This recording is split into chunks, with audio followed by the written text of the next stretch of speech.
नमस्कार दोस्तों, study with ज्ञान प्रकाश में आपका बहुत बहुत स्वागत है। देखिए फ्रेंड्स, 7 फरवरी है आज और 6 फरवरी को भारत ने अपना एक बहुमूल्य रत्न गंवा दिया है और स्वर साम्राज्ञी कहे जाने वाली लता मंगेशकर जी अब हमारे बीच नहीं हैं। उनसे संबंधित कई सारे बिंदु ऐसे हैं जो कि परीक्षा में पूछे जा सकते हैं।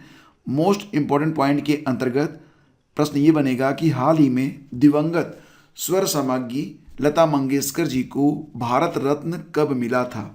और फ्रेंड्स याद रखना इसका उत्तर कि 2001 में, ऑप्शन डी इसका करेक्ट रहेगा। देखिए फ्रेंड्स, लता मंगेशकर जी को 2001 में संगीत की दुनिया में उनके योगदान के लिए भारत के सर्वोच्च नागरिक सम्मान भारत रत्न से नवाजा गया था।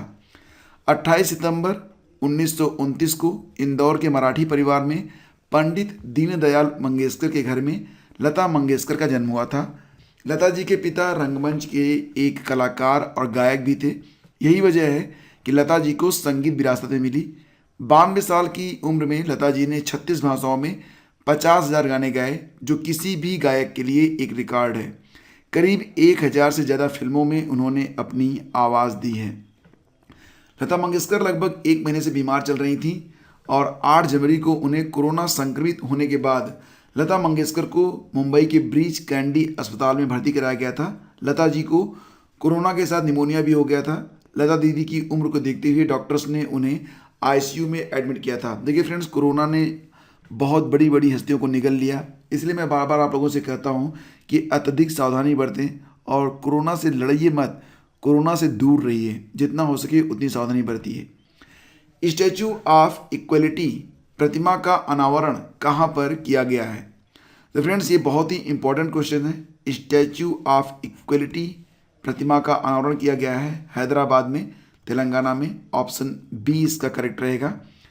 देखिए फ्रेंड्स, तेलंगाना में एक स्थान है शमशाबाद, तो ये पड़ता है कहाँ पर? हैदराबाद में। प्रधानमंत्री नरेंद्र मोदी ने शनिवार को धार्मिक अनुष्ठान में हिस्सा लेने के बाद ग्रामीण शताब्दी के भक्त संत श्री रामानुजाचार्य की स्मृति में 216 फीट ऊंची स्टैचू ऑफ इक्वलिटी का अनावरण किया है। यहाँ पर 3 प्रश्न हैं जो कि परीक्षा में पूछे जा सकते हैं। स्टैचू ऑफ इक्वलिटी ये कहाँ पर स्थित है? तो हैदराबाद में स्थित है। इसकी ऊंचाई कितनी है? 216 फीट है। ठीक है, 216 फीट है। और एक प्रश्न और भी कि इसका लोकेशन के साथ साथ जो ये स्टैचू ऑफ इक्वलिटी है ये किसकी प्रतिमा है? तो याद रखिएगा कि ग्रामीण शताब्दी के भक्त संत श्री रामानुजाचार्य की। तो ये पॉइंट बहुत ही इंपॉर्टेंट पॉइंट्स हैं, इसको जरूर रट लेना आप। स्टैचू ऑफ इक्वलिटी पंचलोहा से बनी है, ये भी याद रखना। इसमें सोना, चांदी, तांबा, पीतल और जस्ता शामिल है। यह भद्रवेदी नाम के 54 फीट ऊंचे आधार भवन पर स्थापित है, जिसमें वैदिक डिजिटल लाइब्रेरी और रिसर्च सेंटर, प्राचीन भारतीय ग्रंथों, एक थिएटर और एक शैक्षिक गैलरी है, जिसमें श्री रामानुजाचार्य के लिए किए गए कामों का जिक्र है। मूर्ति की परिकल्पना किसकी है? तो श्री रामानुजाचार्य के आश्रम के श्री चिन्ना जीयर स्वामी ने की है। सारे बिंदु बहुत ही इंपॉर्टेंट हैं, कोई भी प्रश्न एग्जाम में पूछा जा सकता है। आगे बढ़ते हैं। हाल ही में भारत के किस राज्य में विश्व का तीसरा सबसे बड़ा क्रिकेट स्टेडियम बनाया गया है? एक्चुअली में अभी इसको जो है मतलब शिलान्यास किया गया है। तो दुनिया के तीसरे सबसे बड़े क्रिकेट स्टेडियम का शिलान्यास जो है ये किया गया है कहाँ पर? तो राजस्थान में।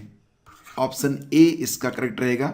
ठीक है, देखिए फ्रेंड्स, जयपुर के पास चौंक में प्रस्तावित नए क्रिकेट स्टेडियम का शिलान्यास 5 फरवरी को किया गया। एक बयान के अनुसार यह दुनिया का तीसरा सबसे बड़ा क्रिकेट स्टेडियम होगा, जिसका निर्माण 2 चरणों में होगा। राजस्थान के मुख्यमंत्री कौन है? अशोक गहलोत। अब फ्रेंड्स बारी है फरवरी माह के महत्वपूर्ण दिवस को एक बार रिकॉल करने की। 1 फरवरी को मनाया गया था भारतीय तटरक्षक बल का 46वां स्थापना दिवस। 2 फरवरी को विश्व आर्द्रभूमि दिवस मनाया गया था, जिसकी थीम है wetland action for people and nature. 2 फरवरी को ही मनाया गया देश की पहली स्वास्थ्य मंत्री अमृत कौर की 133वीं जयंती। 4 फरवरी विश्व कैंसर दिवस, जिसकी थीम रही क्लोज द केयर गैप। और अंतर्राष्ट्रीय मानव बंधुत्व दिवस मनाया गया, ह्यूमन फ्रेटर्निटी इन एक्शन इसकी थीम लगाई गई। 5 फरवरी को नेशनल फार्ट डे, हालांकि ये इंपॉर्टेंट नहीं है। ठीक है, और इसी के साथ 10 फरवरी को याद रखना कि राष्ट्रीय कृमि निवारण दिवस और विश्व दलहन दिवस। हाल ही में अंडर 19 क्रिकेट विश्व कप 2022 को किस देश ने जीता है? तो फ्रेंड्स, बहुत ही गर्व की बात है, अंडर 19 क्रिकेट वर्ल्ड कप को भारत ने 5वीं बार जीता है। तो सही जवाब ऑप्शन ए है, हमारा प्यारा भारत। आप तस्वीर यहाँ पर देख सकते हैं। तो देखिए फ्रेंड्स, मैं आपको बताना चाहूँगा कि टीम इंडिया ने फाइनल मुकाबले में इंग्लैंड को हराया और अंडर 19 वर्ल्ड कप पर कब्जा कर लिया है। यह रिकॉर्ड 5वीं बार है जब भारत की युवा ब्रिगेड ने यह खिताब अपने नाम किया है। भारत के दिनेश बाना का नाम याद रखना आप, ठीक है, दिनेश बाना, ये नाम आगे चर्चा में रहेगा। दिनेश बाना, इन्होंने छक्का जड़कर भारत को विश्व विजेता बनाया था। आयोजन कहाँ पर हुआ इसका? वेस्ट इंडीज में। तो देखिए फ्रेंड्स, भारत ने कब कब जीता है अंडर 19 वर्ल्ड कप? साल 2000 में जीता, फिर 2008 में, फिर 2012 में, 2018 में, फिर 2022 में, ठीक है। हाल ही में किस सोशल मीडिया ऐप ने टेक ए ब्रेक फीचर को लॉन्च किया है? टेक ए ब्रेक फीचर, थोड़ा सा आराम कर लो, थोड़ा सा रेस्ट कर लो।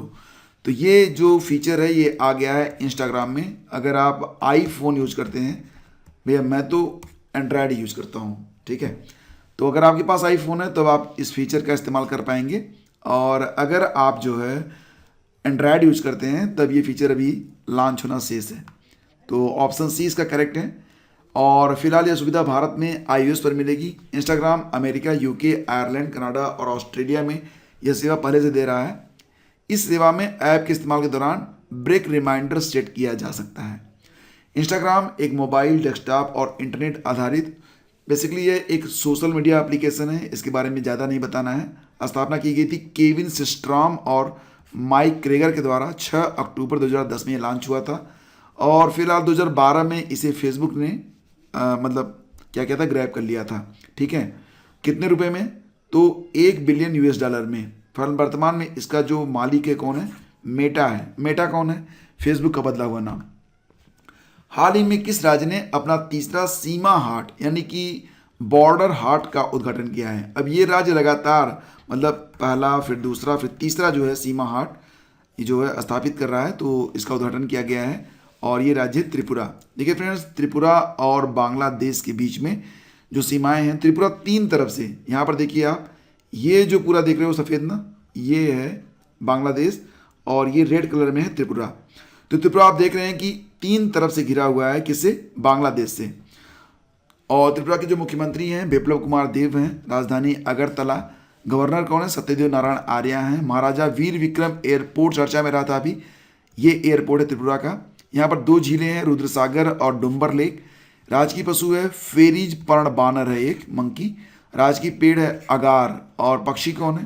फेरी ब्लूबर्ड, ठीक है। तो त्रिपुरा के बारे में मैंने आपको बताया। अब देखो यहाँ पर त्रिपुरा में कुल 8 जिले हैं। उत्तरी त्रिपुरा, ऊनाकोटी, धलाई, खोवाई, पश्चिमी त्रिपुरा, यहीं पर अगरतला भी है जो कि त्रिपुरा की राजधानी है, सिपाहीजाला, गोमती और दक्षिणी त्रिपुरा। अभी तक जो 2 बॉर्डर हाट थे वो एक सिपाहीजाला में खोला गया था और एक कहाँ पर खोला गया था? दक्षिणी त्रिपुरा में खोला गया था। अब ये वाला जो खोला गया है ये कहाँ पर है? तो ये यहाँ पर स्थापित किया गया है, खोवाई में, ठीक है। खोवाई में एक स्थान है, मैं आपको बताऊंगा कि ये जो तीसरा बॉर्डर हाट है ये कमालपुर और बांग्लादेश के कुरमा घाट को जोड़ने वाले सीमा के शून्य बिंदु पर होगा और ये जो है खोवाई में ही स्थित है, ठीक है। पहला हाट सिपाहीजाला में था और दूसरा जो हाट था ये दक्षिण त्रिपुरा में लगता है। अब देखो ये जो बॉर्डर हाट होते हैं ना, ये भारत और बांग्लादेश के बीच में आपसी सामंजस्य और एकता को बढ़ाने के लिए सीमा पर लगने वाले ओपन मार्केट होते हैं और दोनों देश के लगभग 50 विक्रेताओं को इसमें शामिल होने की अनुमति दी जाती है। त्रिपुरा के बारे में बात करें तो भारत के उत्तर पूर्व में बसा त्रिपुरा चारों ओर पहाड़ियों से घिरा है। त्रिपुरा का क्षेत्रफल कितना है? ज़्यादा नहीं है, 10,492 वर्ग किलोमीटर के करीब है। क्षेत्रफल के आधार पर त्रिपुरा भारत के 27वां राज्य है। त्रिपुरा की प्रमुख नदियों में त्रिपुरा की गोमती है, गोमती त्रिपुरा वाली, फेनी है, मोहरी है, मनु, हौरा और खोवाई शामिल है। चौहद्दी में 3 तरफ से तो बांग्लादेश है, ठीक है। उत्तर, पश्चिम और दक्षिण दिशा में बांग्लादेश, पूर्व की तरफ असम है और मिजोरम है, असम और मिजोरम। अब तापमान तो बहुत कम रहता है यहाँ पर, सर्दियों में 6 डिग्री तक आता है, गर्मी में 20 से 36 डिग्री, ठीक है। गणतंत्र दिवस परेड में किस राज्य की झांकी को सर्वश्रेष्ठ झांकी चुना गया? तो सही जवाब होगा इसका ऑप्शन बी, यानी कि उत्तर प्रदेश। तो उत्तर प्रदेश की झांकी को 26 जनवरी गणतंत्र दिवस की सर्वश्रेष्ठ झांकी के रूप में नामांकित किया गया है। तो फ्रेंड्स, आपको बताएं कि राज्यों की झांकियों में पहला स्थान किसको मिला है? उत्तर प्रदेश को। इसके अलावा महाराष्ट्र को पॉपुलर चॉइस कैटेगरी में पहला स्थान मिला। CISF अर्धसैनिक बलों के मार्चिंग दस्तों में सबसे श्रेष्ठ आंका गया है। रक्षा मंत्रालय की ओर से जारी बयान में यह जानकारी दी गई है। इसके अलावा सैन्य दस्तों की बात करें तो इसमें इंडियन नेवी को पहला स्थान मिला है। नेवी को बेस्ट मार्चिंग दस्ते के तौर पर चुना गया। भारतीय वायुसेना के दस्ते को पॉपुलर चॉइस कैटेगरी में पहला स्थान दिया गया है।